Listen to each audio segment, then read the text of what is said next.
여러분 안녕하십니까?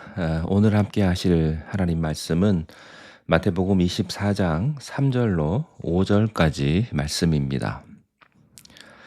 예수께서 감람산 위에 앉으셨을 때에 제자들이 조용히 와서 이르되 우리에게 이르소서 어느 때에 이런 일이 있겠사오며 또 주의 임하심과 세상 끝에는 무슨 징조가 있사오리까? 예수께서 대답하여 이르시되 너희가 사람의 미혹을 받지 않도록 주의하라. 많은 사람이 내 이름으로 와서 이르되 나는 그리스도라 하여 많은 사람을 미혹하리라. 아멘. 마태복음 24장 그리고 25장은 종말에 관한 예수님의 말씀입니다. 그래서 마태복음의 계시록이라고 생각을 하시면 됩니다. 24장은 마지막 때에 대한 예언의 말씀이고요. 25장은 마지막 때에 관한 비유의 말씀입니다. 대부분의 많은 사람들이 미래에 대해서 관심이 많습니다. 미래에 어떤 일이 일어날 것인가? 과연 이 세상, 이 지구와 우주는 종말이 있는 것일까? 있다면 그것은 언제 오는가? 특별히 그리스도인들은 이 종말에 관심이 많이 있습니다. 종말에는 두 가지의 종말이 있는데요. 개인적인 종말과 우주적인 종말이 있습니다. 개인적인 종말은 우리들이 이 세상에서 끝나는 날이 바로 개인적인 종말이지요. 또 내 개인의 종말이 있듯이 이 세상, 우주에도 종말이 있습니다. 성경은 우리에게 분명히 말하는 것이 있습니다. 그것은 시작이 있듯이 끝이 있다. 우리가 이 세상에 태어났듯이 죽는 순간이 있다. 이 세계가 시작한 날이 있듯이 끝나는 순간이 있다고 성경은 말합니다. 종말만 있는가? 이 세상이 끝이면 그것으로 끝나는가? 성경은 그렇게 말하지 않습니다. 종말과 함께 심판이 있다고 말합니다. 우리가 죽으면 끝인가? 아니죠. 우리가 죽으면 그것으로 영원히 없어져 버리는 것인가? 아닙니다. 거기에는 천국과 지옥이 있습니다. 우주의 종말에는 심판이 있어요.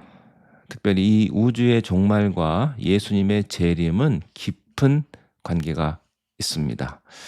이 마태복음 24장을 통해서 성경의 마지막 때에 관한 예언의 말씀을 듣게 됩니다. 예언이란 무엇입니까? 구약에는 예언의 척이 많이 있죠. 많은 예언자들이 나타나서 하나님의 백성들에게 하나님의 일을 예언합니다. 구약의 모든 예언들은요, 메시아에게 집중을 합니다.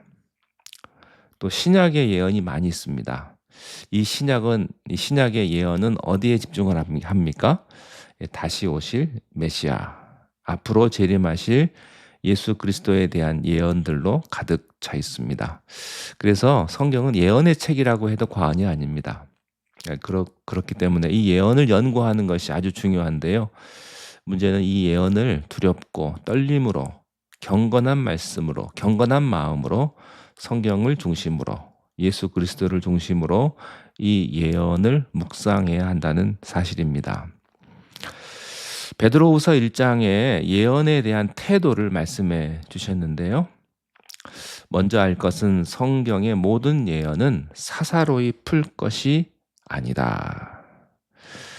이단은요, 하나님의 예언을 사사로이 푸는 데서부터 나옵니다. 성경 중심으로 풀지 아니하고 자기 중심적으로, 자기 경험적으로 어떤 자기의 철학과 자기의 이상이나 자기의 목표를 가지고 그것을 성령의 도우심 없이 이것을 풀어갈 때 이단이 생기는 것입니다. 이 세상에는 두 가지 이단이 있어요. 첫째는 주님이 오시는 날을 정하는 사람들입니다. 성경이 그런 말을 한 적이 없어요. 마지막 때가 가까웠다. 도적같이 주님이 오신다. 이렇게 말했을 뿐이지요. 정하지 않으셨습니다. 모른다고 그랬습니다.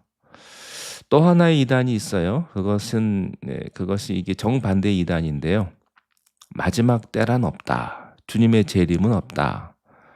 이렇게 주장하는 사람들입니다. 자, 그러면 경건한 그리스도인들, 종말에 대해서 참된 신학을 가진 그리스도인들은 어떤 사람입니까? 한마디로 이렇게 말할 수 있어요. 언제 어느 때 주님이 오실지는 모르지만 분명한 것은 성경대로 주의 날이 심판의 날이 이 종말의 때가 가까웠다는 사실을 분명히 믿는 사람들입니다. 마치 지혜로운 다섯 처녀처럼 기름을 준비해서 잠들지 않고 게으르지 말고 깨어 기다려서 열심히 천국 복음을 전하는 사람입니다. 이분이 참된 성도인 것입니다. 3절 말씀에 예수께서 감람산 위에 앉으셨을 때에 제자들이 조용히 와서 이르되 우리에게 이르소서 어느 때에 이런 일이 있겠사오며 또 주의 임하심과 세상 끝에는 무슨 징조가 있사오리까.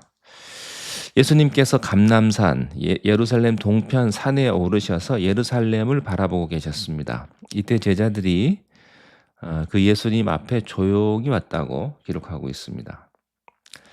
아마 그들은 예수님 앞에 두렵고 떨림으로 나왔을 것입니다. 네, 왜냐하면 바로 이 말씀을 하시기 전에 이 말씀을 예수님에게 듣기 전에 2절에서 예수님께서 예루살렘 성 옆을 지나시면서 예루살렘 성을 향해서 돌 하나가 돌 위에 남지 않게 되리라 철저하게 파괴될 것이다 라고 하는 예언을 하셨기 때문이죠. 그래서 사람들이 두려웠고 조용히 예수님 앞에 떨림으로 나와서 이렇게 질문을 한 겁니다. 예수님, 그렇다면 언제 이런 일이 일어나겠습니까? 언제 이 돌 하나가 돌 위에 남지 않는 그런 일이 일어나겠습니까? 네, 그런 겁니다. 예루살렘 성에. 이 예언은요, 실제적으로 또 역사적으로 이루어진 내용입니다. 네, 정확히 주 70년에 예루살렘은 철저하게 파괴됩니다. 완강하게 반항하던 유대인들을 향해서 격노한 로마 군대 장군 기도스는요, 예루살렘을 철저하게 파괴하기로 결정을 하고 그 도시 전체를 굶어 죽게 만드는 전략을 썼던 것입니다. 이 바클레이라는 사람이 있는데 이 요세푸스의 유대 전쟁사를 인용을 해서 다음과 같이 기록을 했어요. 그 전쟁에 실제 참여했던 요세푸스가 그 장면을 이렇게 묘사합니다. 기근이 온 도시에 덮쳤다. 다락에는 기아로 죽어가는 여자들과 아기들로 가득 찼고 길거리는 늙은이들의 시체로 채워졌다. 어린아이들과 젊은이들도 모두 기아로 퉁퉁 부어 망령처럼 거리를 배회하다 쓰러졌다. 죽음 앞에는 눈물도 없었고 할 말도 없었다. 깊은 죽음의 밤이 그 도성을 덮쳤고 그들의 눈은 성전을 향한 채 죽어 있었다. 계속되는 기록들이 있는데요. 너무 잔인해서 말씀드리지 않도록 하겠습니다. 뭐 이런 내용들이 나와요. 어린아이들을 가마솥에 삶아서 먹는 거고요.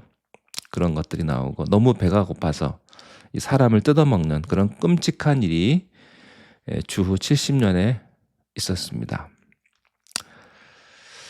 이 성전은 돌 하나 남지 않게 철저하게 파괴된 것입니다. 사람들은 피할 곳이 없어서 다 예루살렘으로 도피했지만 그 예루살렘 성이 철저하게 파괴된 그런 역사적인 기록이 예수님의 예언을 통해서 100% 적중한 겁니다. 앞으로 일에 대한 예언도 100% 이루어질 겁니다. 주님의 말씀은 1.1획도 틀림이 없기 때문입니다. 예수님의 제자들은 다음과 같은 질문을 했어요. 주님 다시 오실 때 마지막 때에 무슨 징조가 있겠습니까? 이 예루살렘 파괴는요, 예수님이 돌아가신 후에 있었던 일이에요. 네, 그러나 주님의 재림과 마지막의 날의 징조는 2000년이 지난 지금 앞으로 일어날 일들인 것이죠. 4절에서 예수님이 대답하십니다. 너희가 사람의 미혹을 받지 않도록 주의하라. 말세의 첫 번째 특징적인 징조는요, 미혹의 영들이 나타나서 사람들의 신앙을 혼동시키고 영적으로 방황하게 하는 일들이 일어날 것이다. 그 예언을 하시는 겁니다. 그리고 5절에 많은 사람이 내 이름으로 와서 이르되 나는 그리스도라 하여 많은 사람을 미혹하리라. 거짓 그리스도가 나타납니다. 자칭 그리스도라고 하는 사람이 초대교회 때부터 있었습니다. 재밌는 것은요, 한국 사람 가운데 자칭 그리스도라고 말하는 사람들이 한국 사람이 제일 많습니다. 한국은 세계적인 걸 좋아하기 때문에 자칭 그리스도라고 하는 사람들도요, 세계적으로 많습니다. 근데 문제는요, 이런 자칭 그리스도라고 하는 사람에게 많은 사람들이 미혹받는다는 겁니다. 그 사람들의 이론은요, 형편이 없어요. 말도 안 되는 얘기입니다. 근데 많은 사람들이 따라갑니다.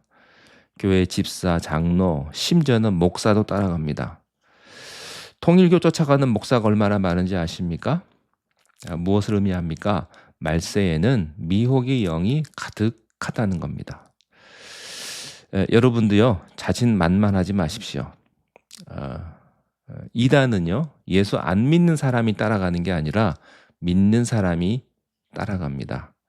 그래서 이단은요, 예수 안 믿는 사람에게 전도하는 법이 없어요. 믿는 사람에게만 전도하는 게 이단입니다. 왜 사람들이 흔들릴까요? 간단합니다. 구원이 흔들리기 때문에. 자기가 구원 받았는지 이걸 잘 모르는 사람들, 헷갈리시는 분들 조심하십시오. 혹시 여러분 가운데 구원이 흔들리시는 분, 천국 갈까 말까 하시는 분, 성경 읽으시기 바랍니다. 한 달 걸릴 수도 있고요. 2달 걸릴 수도 있고요. 1년이 걸릴 수도 있어요. 그러나 여러분의 구원을 확인하시기 바랍니다. 예수님을 대충 믿으니까 구원이 흔들리는 거죠.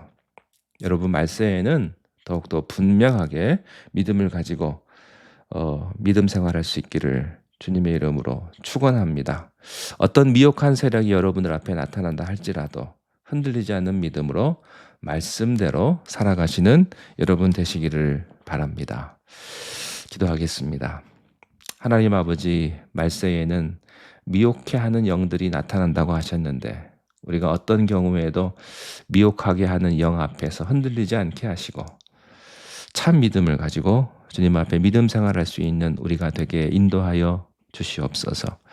마지막까지 믿음을 지키게 하시고 주는 그리스도시요 살아계신 하나님의 아들이십니다 라고 고백했던 그 고백처럼 우리도 참된 고백을 할 수 있도록 우리들의 모든 삶과 우리의 생각을 지키시고 보호하여 주시옵소서. 우리의 반석 되시는 우리의 선한 목자 되시는 예수님의 이름으로 감사하며 기도하옵나이다. 아멘.